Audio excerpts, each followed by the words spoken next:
మనందరము కూడా ఆయన నామని ఘనపరచడానికి ప్రభు మనకి చక్కటి అవకాశం ఇచ్చారు. దేవునికి స్తోత్రం. ఈ రోజున ఎంతోమంది ఎన్నో పనుల్లో బిజీగా ఉండి దేవుని యొక్క సన్నిధానంలో గడపడానికి సమయం వారికి లేని కారణం చేత అటు ఇటు తిరుగుతూ పలానా కార్యక్రమాలు పెట్టుకొని వాళ్ళందరూ కూడా చాలా బిజీగా ఉన్నప్పటికైనా మనమైతే ప్రభు ఇచ్చినటువంటి సమయంలో ఆయన ఆరాధించడానికి వచ్చిన మనందరిని బట్టి నా ప్రభు సంతోషపడునుగాక, ఆయనకి మహిమ కలుగునుగాక, ఆయనకు ఘనత కలుగునుగాక. హల్లెలూయా. గమనించండి, 2026వ సంవత్సరం మొదటి ఆదివారంలో ప్రభువునందరినీ ప్రవేశపెట్టి ఆయన మాటలు వినిపింప చేయడానికి ప్రభు ఎంతగానో కృప చూపాడు కనుక ఈ ఆదివారం మొదలు మనందరం కూడా క్రమముగా ప్రభు సన్నిధానములో ఉండి ఆయనను ఘనపరచుదుముగాక. యాక్చువల్లీ మొదటి శుక్రవారమే అనగా ఉపవాస ప్రార్థన మనకి జరగాలి. కొన్ని అనివార్య కారణాల చేత మనం అందరం కూడా అలసిపోవడం చేత కొంచెం ప్రార్థన పెట్టకపోవడం జరిగింది. దయతో అందరూ మన్నించాలని ప్రభుపేట మనం చేస్తూ ఉన్నారు. దేవునికి స్తోత్రం. మేమైతే రావడానికి సిద్ధపడ్డాం. వెంటనే సంఘ పెద్ద గారు ఫోన్ చేశారయ్యా, మా మనోళ్ళందరూ కూడా చాలా అలసిపోయారంట, కొంచెం వీలైతే కనుక ఆదివారం వద్దురు కానీ అని వారు మాకు తెలియజేయడం దాన్ని బట్టి మేము కొంచెం ఆగిపోయాం, లేదంటే మేము రావడం. దేవునికి స్తోత్రం. ఏది ఏమైనా ప్రభు మందిరంలో మనం ఎప్పుడైతే ఆయన నామను ఘనపరుస్తామో ప్రభు మన జీవితాల్లో కార్యాలు చేస్తాడు. ఆమేన్ చెప్పండి. ఆమేన్. హల్లెలూయా. రండి వాక్య సందేశానికి త్వరగా వెళదాం. కొన్ని మాటలు ప్రభు సన్నిధానములు విని తదుపరి ప్రభు వల్ల కార్యక్రమానికి మనం వెళదాం. దయచేసి బాప్తీసం తీసుకున్న వాళ్ళందరూ కూడా నేను మళ్ళీ చెప్తున్నాను, ప్రతి ఒక్కరూ కూడా ప్రభు యొక్క బలలో పాలు పంపులు పొందాలని ప్రభుపేట మనం చేస్తూ ఉన్నాను.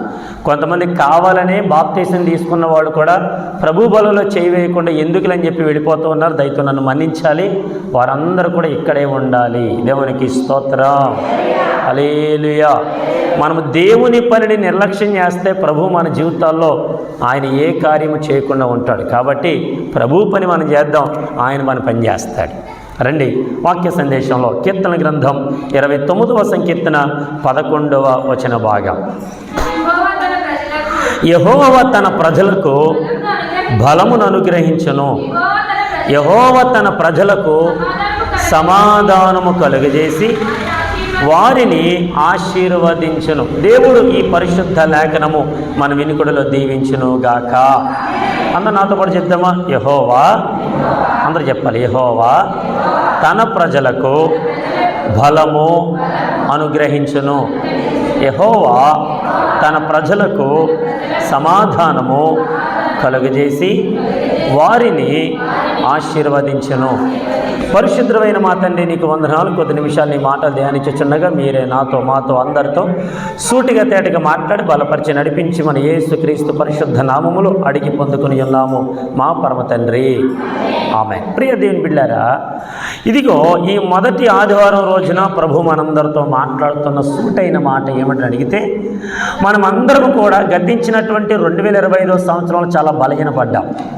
మన కుటుంబాల్లో ఎనలేనటువంటి నష్టాలు చూసాం, ఎన్నో రీతిలుగా కన్నీళ్లు కార్చాం, ఎన్నో శ్రమలు అనుభవించాం, ఎన్నో బాధలు అనుభవించాం, ప్రతి సమస్య గుండా మనం వెళుతూ వచ్చాం. అయినను ప్రభు మనలను 2025వ సంవత్సరము దాటించి 2026వ సంవత్సరానికి ప్రవేశపెట్టాడు. దేవునికి స్తోత్రం.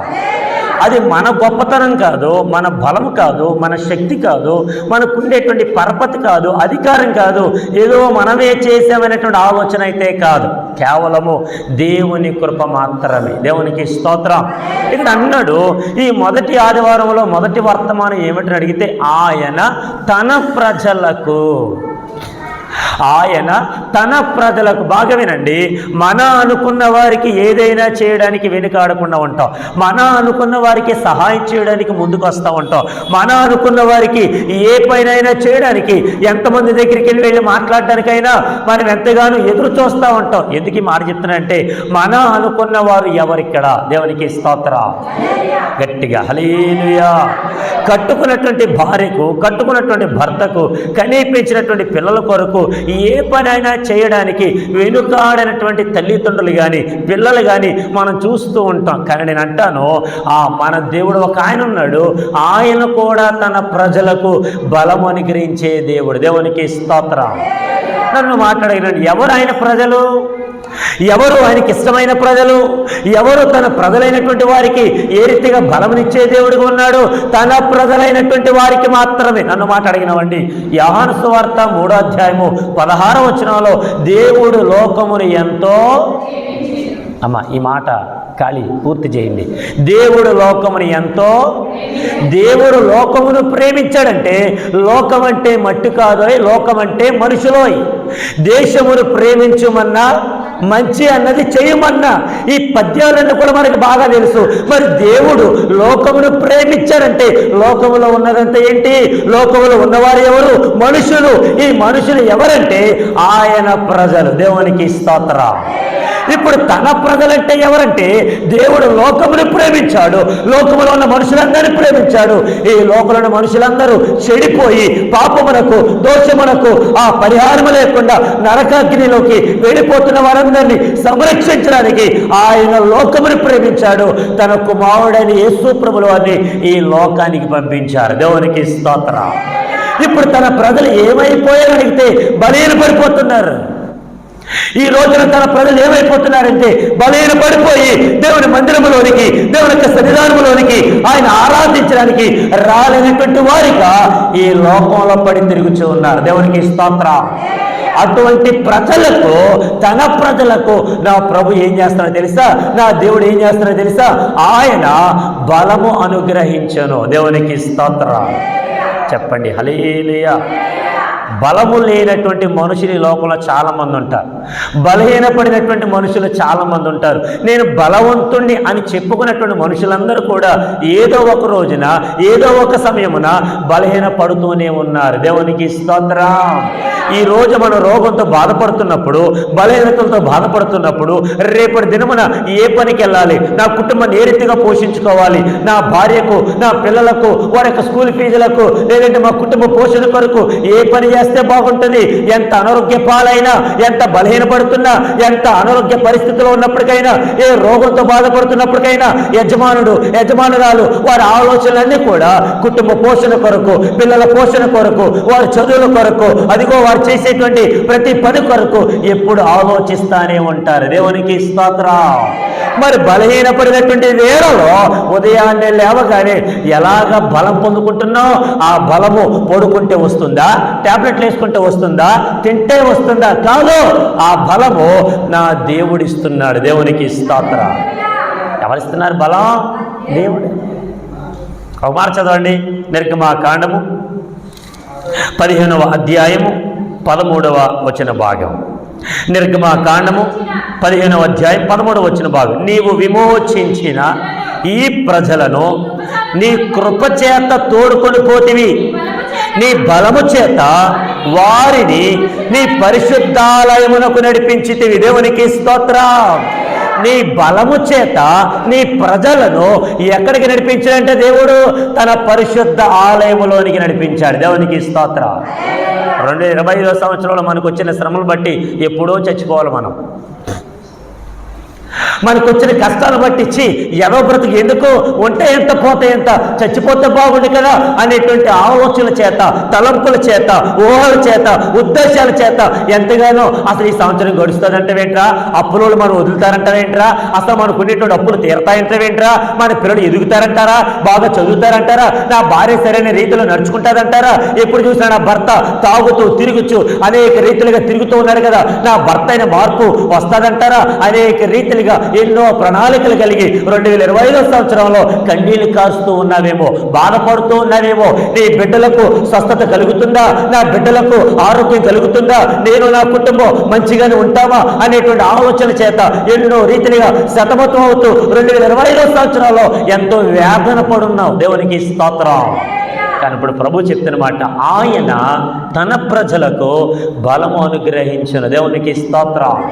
ఆయన నీకు బలమునిచ్చాడు కనుక తన పరిశుద్ధ ఆలయములోనికి తన బలము చేత నిన్ను నడిపించాడు. దేవునికి స్తోత్రం. మన బలం వల్ల కాదు, మన శక్తి వల్ల కాదు, మనకుండేటువంటి అందము కాదు, చందము కాదు. దేవునికి స్తోత్రం. ఈ రోజున యవన కాలంలో ఉన్న బిడ్డలందరూ కూడా తమ అందాలను చూసుకుంటున్నారు, తన బలాన్ని చూసుకుంటున్నారు, తనకు ఉండేటువంటి శక్తి సామర్థ్యాలు చూస్తున్నారు, తమ టాలెంట్ చూస్తున్నారు తప్ప దేవుని కృప అనేటువంటి విషయాన్ని చాలామంది మర్చిపోయి తిరుగుతున్నారు. దేవునికి స్తోత్రం. గట్టిగా హల్లెలూయా. నన్ను మన్నించాలి. అందం అనేది రంగు పూసుకుంటే వచ్చేది కదా అందం. ప్రభు సహజంగా ఇచ్చాడు. ఆమె బలము కూడా అంతే. నా ప్రభు సహజంగా ఇచ్చాడు. ఆయన ఇచ్చిన బలమును మనం కాపాడుకోవాలి. ఆమె ఇదిగో మరి ఇప్పుడు తన ప్రజలైనటువంటి ఇశ్రాయేలు ప్రజల గురించి దేవుడు ఏమని చెప్తున్నాడు? ఎప్పుడైతే వారిని ఆ 430 సంవత్సరాల బానిసత్వం అనిపిస్తున్నటువంటి వారందరినీ విడిపించి అరణ్య మార్గం గుండా తీసుకొస్తున్నప్పుడు వారికి ఎదురైనటువంటి ఎర్ర సముద్రం దగ్గర వారు ఎంతో సతికిల పడిపోయి బలహీనపడిపోయి, ఇదిగో మాకు ఐగుప్తు దేశంలో సమాధులు లేవని ఈ అరణ్యంలోకి తీసుకొచ్చి ఎర్ర సముద్రంలో పడేసి మమ్మల్ని చంపాలనుకుంటున్నావా ఓ మోషే అని చెప్పి మోషే మీద దేవుని మీద సనుక్కుంటూ ఎంతగానో ఏడుస్తూ ఉన్నారు ఆ ఇశ్రాయేలు ప్రజలు. దేవునికి స్తోత్రం. ఈ రోజున మనం కూడా అలాగే సనుక్కుంటున్నాం. దేవుడి మీద సనుగు ఎక్కువైపోయింది. మన బ్రతుకును మార్చుకోవడానికి ప్రభు ఎన్ని అవకాశాలు ఇచ్చినా మన పరిస్థితులు మార్చుకోవడానికి, సమర్పణ కలిగినటువంటి జీవితాన్ని జీవించడానికి ప్రభు ఎన్ని సంవత్సరాలు మనకు ఆయుష్నిచ్చినా ఆ సమర్పణ లేనటువంటి జీవితాలు మాత్రమే కనబడుతున్నాయేమో కానీ నాకు ప్రభు ఏం చేశాడు, దేవుడు ఏం చేశాడు అని దేవుడి మీద నిందలేసేవారు ఎక్కువ. దేవునికి స్తోత్రం. గట్టిగా హల్లెలూయా. ఆయనకు ఉచితంగా ఆరోగ్యం ఇచ్చాడు, ఆయుష్నిచ్చాడు, బలమునిచ్చాడు, శక్తినిచ్చాడు. నువ్వు బలహీనపడుతున్న వేళలన్నింటిలో మరలా నా ప్రభు నువ్వు బలం పుంజుకోవడానికి, మరలా బలాభివృద్ధి చెందడానికి నా ప్రభువే నీకు సహాయం చేస్తున్నాడు కదా. ఆయనకి ఇంకేం చేయాలి? నన్ను మాట్లాడినవండి. 2025 సంవత్సరంలో దేవుని కొరకు నువ్వేం చేశావు? దేవుని కొరకు ఈ రీతిగా బ్రతకాలి అనేటువంటి ఆలోచన నీకు 2025 సంవత్సరంలో వస్తే ఆ తీసుకున్న తీర్మానానికి కట్టుబడి ఉన్నావా, తప్పిపోయావా?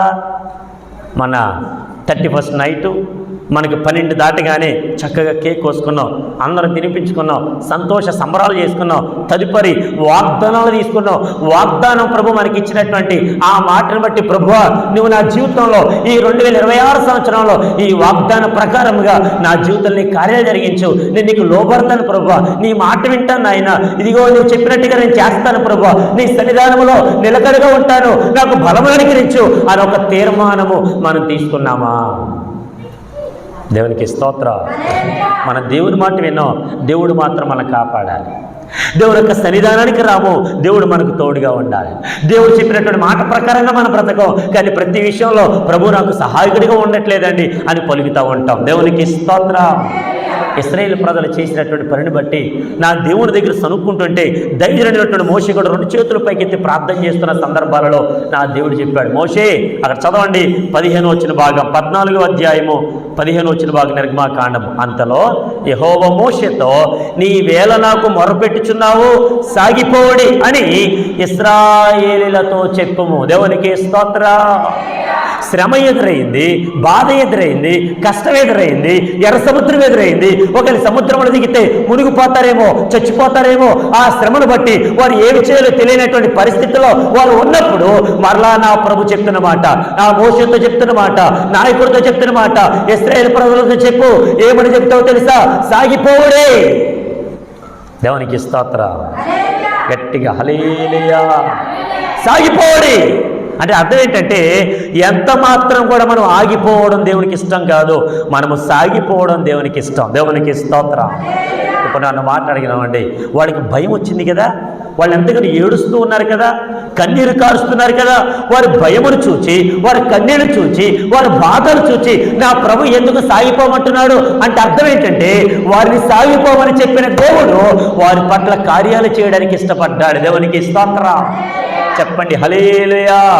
2025లో నుంచి చచ్చిపోతే బాగుండు కదా అనేటువంటి స్థితిలో నుంచి బ్రతికితే బాగుండు కదా అన్న స్థితిలోనికి మరలా మన ప్రభు మనల్ని నడిపించాడు. దేవునికి స్తోత్రం. హల్లెలూయా. మన పరిస్థితులను బట్టి మనం ఏడుస్తున్నప్పుడు కొంతమందికి ఆనందం అనిపించచ్చు, రే వాళ్ళ కష్టాలు పడుతున్నారా, వాళ్ళు ఏడుస్తున్నారా, వాళ్ళకి ఎలాగే రావాలరా, వారు ఎలాగే బాధపడాలరా అని అనుకుంటూ చెప్పేటువంటి మనుషులు చాలామంది మన చుట్టూనే ఉన్నారేమో. దేవునికి స్తోత్రం. గట్టిగా హల్లెలూయా. ఆ వెనకాల ఉండేటువంటి అమూల్య ఇద్దరు ముందుకు రండి, మీరిద్దరు ముందుకు రండి. దేవునికి స్తోత్రం. చెప్పండి గట్టిగా, రెండు చేతులు పైకెత్తి హల్లెలూయా, హల్లెలూయా. ఇప్పుడు చెప్పండి, ఒకటి, ఆయన తన ప్రజలకు బలమును అనుగ్రహించును. చెప్పండి, మొట్టమొదటి మాట ఏంటంటే ఆయన తన ప్రజలకు ఏమిస్తాడు? గట్టిగా చెప్పండి, ఏమిస్తాడు? బలం లేని వారికి ఉంటారు ఏంటండి పురుషులారా, ఆయన ఏమిస్తాడు? అబ్బా భలే కూర్చున్నారు మా వాళ్ళు టీవీగా. దేవునికి స్తోత్రం. ఆయన ఏమిస్తాడండి? పురుషులు మీరమ్మా, వెరీ గుడ్. దేవునికి ఏమిస్తాడండి? గట్టిగా చెప్పాలి. బలం ఇవ్వగానే ఏం చేస్తాడు? చర్చి అవ్వగానే ఇంకా మన బైక్లు వేసుకొని దేవునికి స్తోత్రం. ఒకటి బలమని ఇస్తాడు. ఆమె రెండు విషయానికి వెళ్తున్నాం. రెండు మాట కీర్తన గ్రంథం అదే 29వ సంకీర్తన 11వ వచనంలో యెహోవా తన ప్రజలకు సమాధానము కలుగజేస్తాడు. దేవునికి స్తోత్రం. చెప్పండి, రెండు చేతుల పైకెత్తి హల్లెలూయా. రెండవ విషయం ఏంటంటే ఆయన తన ప్రజలకు సమాధానం ఇస్తాడు. నన్ను మాట్లాడినవండి. లోకాసు వార్త 2వ అధ్యాయము 14వ వచనం చదవండి త్వరగా. లోకాసు వార్త 2వ అధ్యాయము 14వ వచన భాగం. సర్వోన్నతమైన స్థలములలో దేవునికి మహిమయు ఆయనకిష్టులైన మనుషులకు భూమి మీద సమాధానము కలుగునుగాక. దేవునికి స్తోత్రం. ఆయన మనుషులకు, లేదంటే తనకిష్టులైన మనుషులకు. ఇక్కడేమో తన ప్రజలకు సమాధానం అన్నాడు, అక్కడేమో తనకిష్టులైన మనుషులకు. దేవునికి స్తోత్రం. మనకు లోకంలో ఒక సామెత ఉంది, ఏంటో తెలుసా? ఏమో తెలుసా? వడ్డించేవాడు మనవాడైతే ఎక్కడ కూర్చున్నా చెప్పరేంటి? వడ్డించేవాడు మనవాడైతే రామారావు గారు ఎక్కడ కూర్చున్నా ఖచ్చితంగా డబల్ వస్తుంది. దేవునికి స్తోత్రం. అర్థమైందా మీకు? దేవునికి స్తోత్రం. మనం అనుకుంటాం ఒరే చివరిలో కూర్చున్నాను, అసలు వస్తాయా? వడ్డించేవాడిని చూడండి, ఒరే మనోడేరా, ఒరే మనకెందుకు కూర్చో. దేవునికి స్తోత్రం. చెప్పండి హల్లెలూయా. ఎందుకు ఈ విషయాలు చెప్తున్నానంటే తనకిష్టులైన మనుషులకు భూమి మీద సమాధానం ఇవ్వడానికి యేసుక్రీస్తు ప్రభువు ఈ లోకానికి వచ్చాడు. ఇక్కడ దేవుడు ఏమంటున్నాడు? యెహోవా తన ప్రజలకు సమాధానం కలగజేస్తాడు. ఎప్పుడు? ఆయనకి ఇష్టంగా ఉన్నప్పుడు, ఆయనకి ఇష్టమైన పని చేసినప్పుడు. పిల్లలు చూడండి, తల్లికి ఇష్టమైన పని చేశారనుకోండి, వాళ్ళు అడగకుండానే సైకిల్ కొని పెడతారు. రామారావు గారి భాషలో చెప్పాలంటే బైక్ కొని పెడతారు. దేవునికి స్తోత్రం.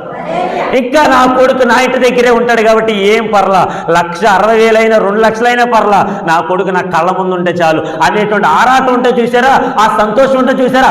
అస్సలు మా ఓడు అండి ఎక్కడికి వెళ్ళిపోతారు అనుకుని నా దగ్గరే ఉన్నాడండి. దేవునికి స్తోత్రం. మా పురుషులు 2 చేతులు ఎత్తరేళ్ళు, మా శ్యామ్ గారు ఎత్తట్లేదు. 2 చేతులు పైకి. అయ్యా ఇర్మియా గారు మీరు ఒక ప్రవక్త. దేవునికి స్తోత్రం. గట్టిగా హల్లెలూయా. మా వాళ్ళందరూ మంచోళ్ళండి. దేవునికి స్తోత్రం. దయచేసి భార్యలారా మా పురుషులను జాగ్రత్తగా చూసుకోండి. దేవునికి స్తోత్రం. అబ్బా హల్లెలూయా. నేను త్వరగా ముగిస్తున్నాను, బాగా వినండి. తనకిష్టులైన మనుషులకు. ఇప్పుడు నాతో మాట చెప్పండి, నీ భర్తకి ఇష్టం వచ్చినట్టుగా ఇష్టంగా ఉండడానికి భారీగా నువ్వు ఎన్ని పనులు చేస్తున్నావు?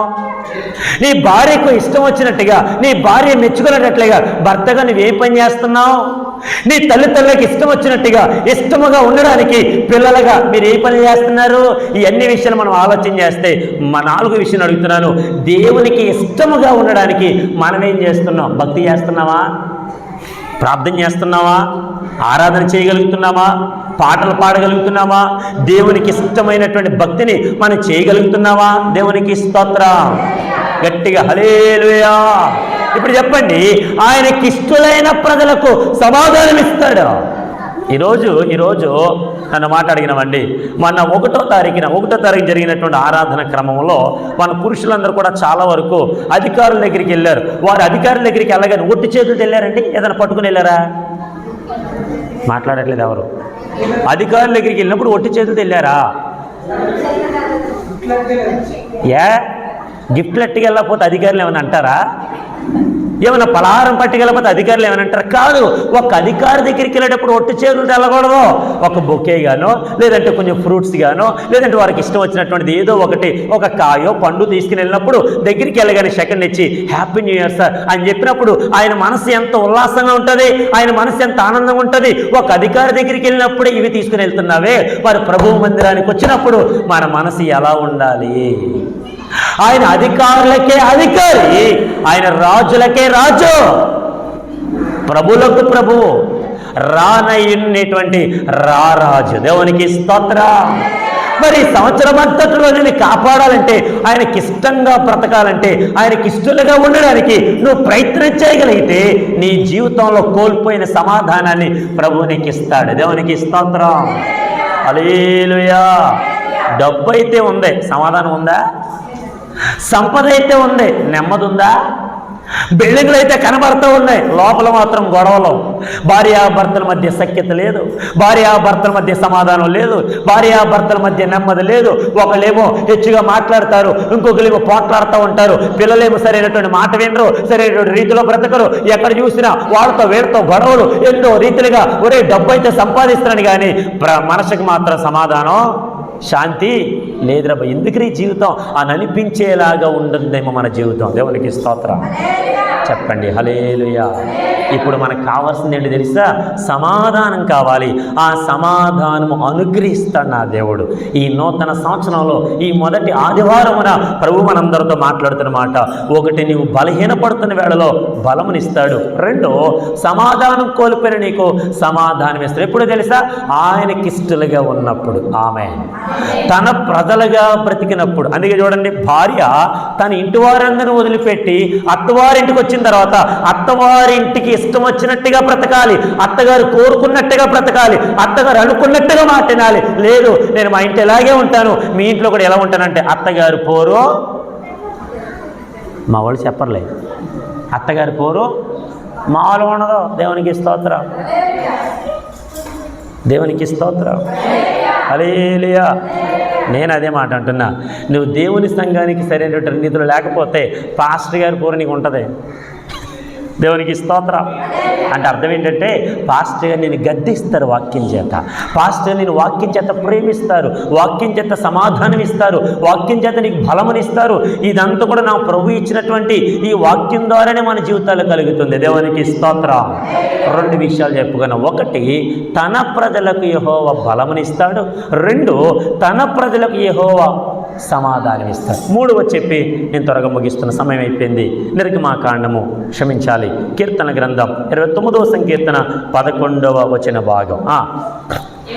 యెహోవా తన ప్రజలకు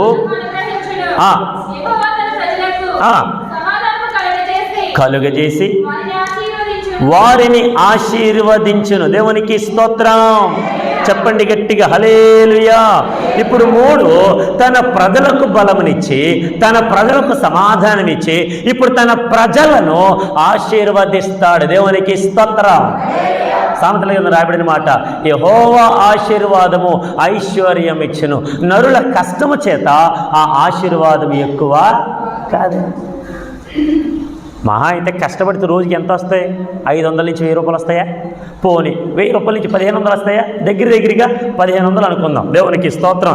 ఈ 1500 చేత నీ కుటుంబంలోకి రాగానే కరెంటు బిల్లు అంటావు, పిల్లల పోషణ అంటావు, నీ భార్య పోషణ, నీ పోషణ, నీ బట్టలు, లేదంటే అరక ఆహారము, వీటన్నిటిని అన్ని రకాలుగా మనం ఆలోచన చేసి అంత డబ్బుని కూడబెట్టగలిగితే ఏం మిగులుతుందంటారు రోజుకి?